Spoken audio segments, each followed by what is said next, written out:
Hello and welcome to FRQ of the day number 5. This was from the 2019 exam and it was on A, B, and BC. So this one might look familiar. You took it last year.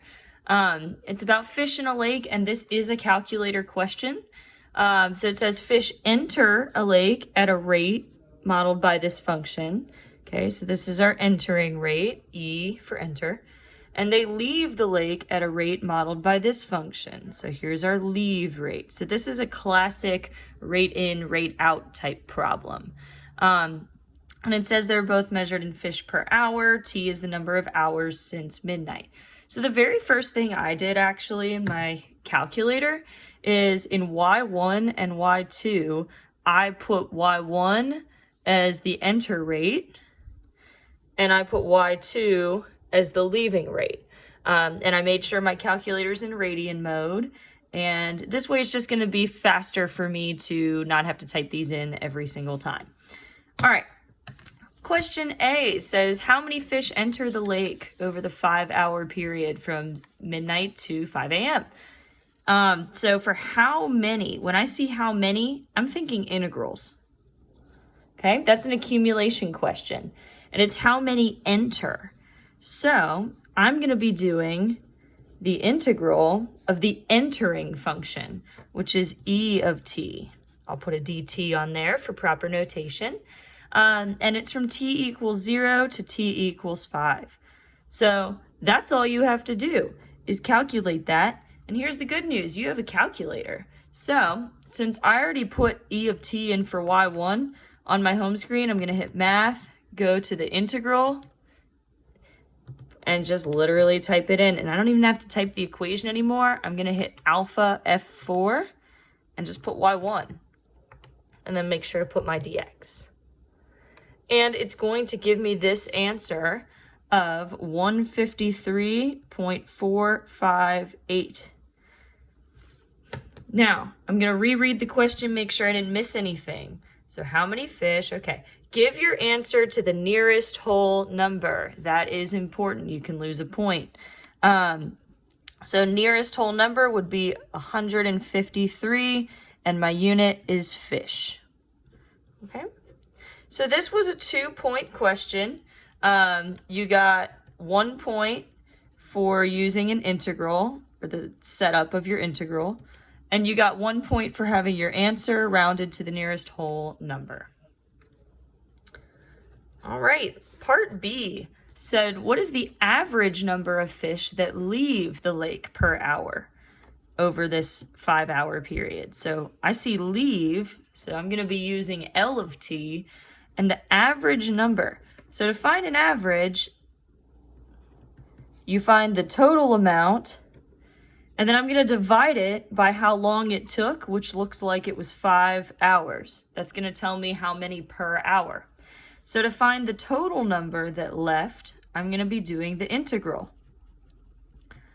So I'll do the integral from 0 to 5 of my leaving function, L of t dt, which again, I can get that answer from my calculator. So I'll go to integral 0 to 5, and I had this in as y2, my leaving function, and I got 30.295. So that's the total number that left, but it wanted the average number. So I'm going to take this total, 30.295, and I'm going to divide it by 5 hours. And when I do that, it's going to give me 6.059. And I should put some units on there. It's the number of fish per hour on average that left the lake. All right, so again, this was a 2-point question. You got 1 point for having the integral to find the total. So if you found the total, give yourself a point. And then you got another point for having the answer, your average number. All right, part C was the kind of big question in this. It says, at what time do we have the greatest number of fish in the lake? Justify your answer. When I see greatest, I'm thinking absolute maximum. Okay, this is an absolute max question.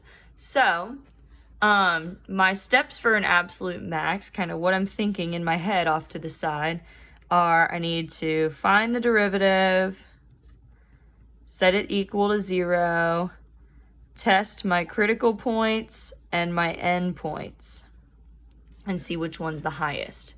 So that's the process I'm going to be using here. Before I can find the derivative, the greatest number of fish, so I'm working with, my equation is going to be the total number of fish. Here's the good news, my derivative, that's my rate of change. That's kind of what I'm given. So the rate of change of the number of fish, it's going to be the rate that they enter, which is E of t, minus the rate that they leave, which is L of t. So this already is the derivative of the number of fish. So all I'm going to do, my next step, is set it equal to 0. So E of t minus L of t equals 0, and I need to solve for that. Solve for t.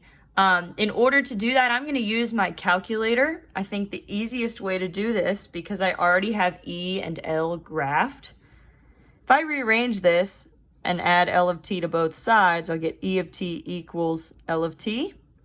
So in my calculator, I can just find the intersections. So I've graphed them both. I know that this is only looking at times after 0, so I see an intersection right there. I'm going to go second calc, intersect, put my cursor on it, hit enter a bunch of times, and it's going to give me the intersection, which is t equals 6.204. So that is my critical point.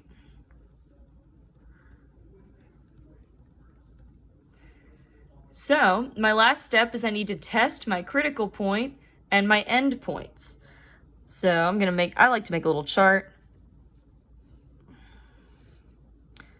I need to see which one has the biggest number of fish. So let's see, my critical point is 6.204. My endpoints, it gives me in the problem, it says this is from 0 to 8.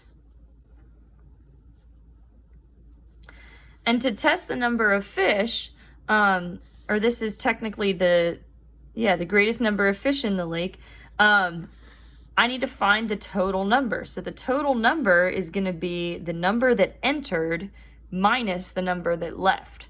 So it's going to be the integral from 0 up to that point of the entering minus the leaving. And these are all things that you can type into your calculator. I already went ahead and did them, so this one comes out to be 135.015. For 0, again, it's the integral for the total number from 0 to 0. I already know that that's going to come out to be 0. That's an integral property. Same bounds. And then from 8, again, it's the integral from 0 to 8 of the entering fish minus the fish that left. And I already went ahead and typed that one in. You should get 80.91, it's like 99. So now that I have these values, let's go back and reread the problem. I want the greatest number of fish. So out of this list, my biggest number is right here, 135. But what it actually asked me is at what time. So my answer, I'm going to say at time t equals 6.204, the number of fish was the greatest, or something like that. So that is your answer. You got 3 potential points for this question because it was a longer one. This is the probably the most work of any of them on this page.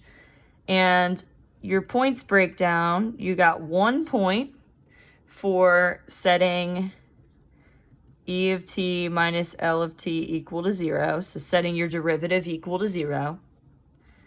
You got 1 point for having your answer, so the 6.204, and you got 1 point for your justification.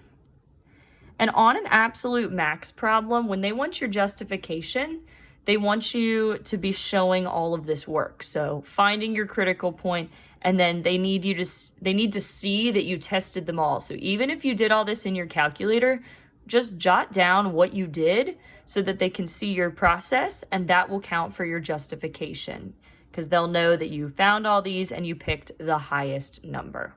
And it is nice to just write your final answer as a very short sentence so that they know for sure that's your answer, especially some of you guys with messy handwriting. Make it very, very clear what your final answer is. All right, part D. Is the rate of change of the number of fish increasing or decreasing at 5 a.m.? Explain your reasoning. So, the rate of change, first of all, that's a derivative. And I want to know if the derivative is increasing or decreasing.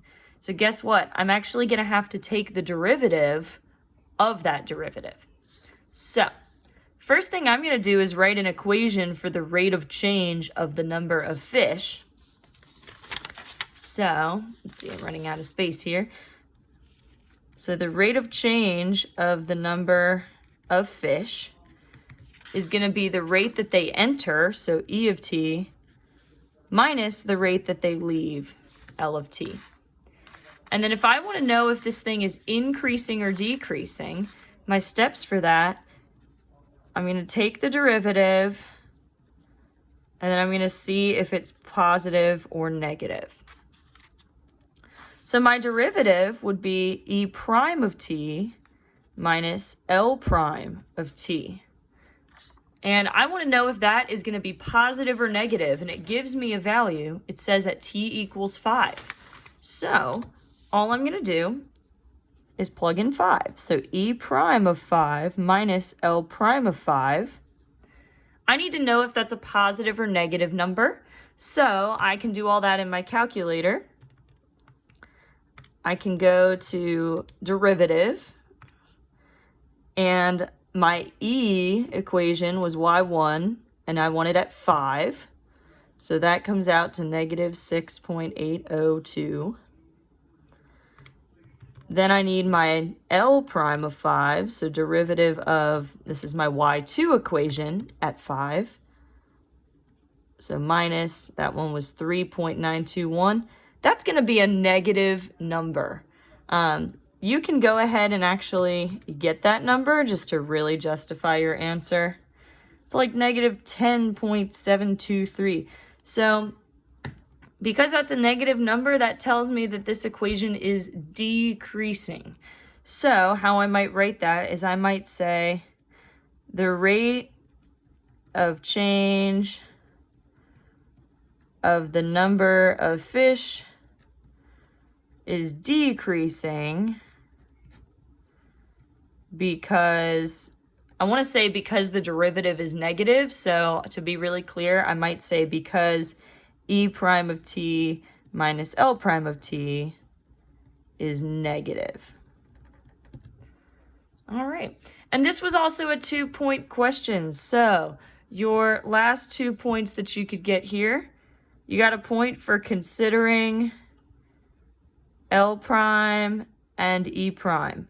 So were you doing derivatives?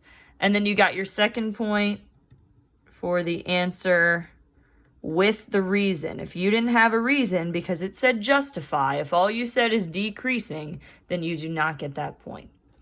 All right, so see how you did? This is a pretty classic rate in out problem. So if you study this one and you can get this one down, then that is a really good sign. Thanks.